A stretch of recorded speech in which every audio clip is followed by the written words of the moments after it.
I'd like to read to you one of the classics of American journalism, Father Forgets, by W. Livingston.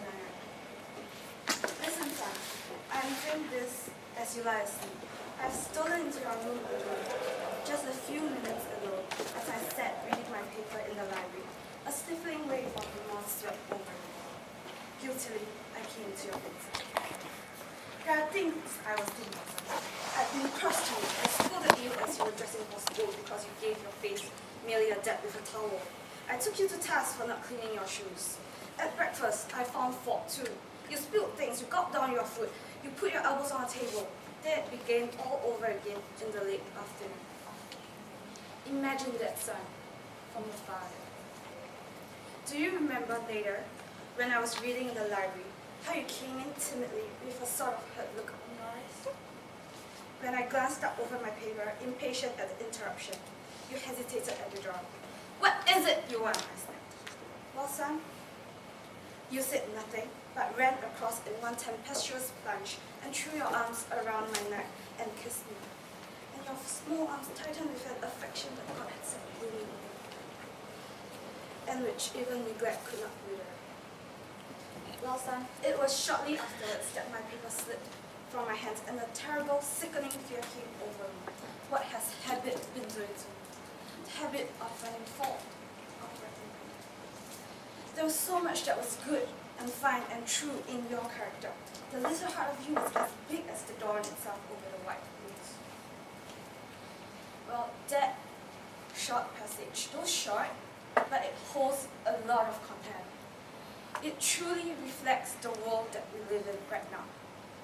Have you guys heard of this saying, once I did wrong, that I heard ever. Once I did right, that I heard never. Well, we fail to appreciate the good in others. We often forget to say thank you. And yet, we are quick to criticize and pinpoint out the things that we do not like. Well, all of us have strengths and weaknesses, you and I. And it is so much easier to work on our strengths than our weaknesses. And we can see that the results we gain from it so much more massive. So I'm talking about showing people appreciation, encouraging them. The easiest way to do so is by offering praises. However, I'm not talking about flattery. Flattery is telling what the other party already knows about himself or herself. And flattery is cheap. It holds no value. It's from the teeth up. I'm talking about sincere appreciation. Letting the other party know that we are thankful that they are here. And we do, from the bottom of our hearts, thank them sincerely. Well, friends, let's start appreciating people around us. Have you guys heard of this but theory? For example, I think you're a wonderful person, but if you could have done this or that, things could have been so much better. Or the but nullifies all the goodwill we had prior to the but. Because to the person on the receiving end, it is nothing but a buffer for us to pinpoint their flaws. Let's change that. Let's change the but to an end. For example, I think you are really adroit at doing this. And perhaps if you could have taken this into consideration, the results could have been better. Look at how powerful it is by merely changing a word, by substituting and with but with and. And look at the change we can make. So friends, let's take in the good in people. Let's appreciate people around us a little more. Let's hold our tongue when criticism comes.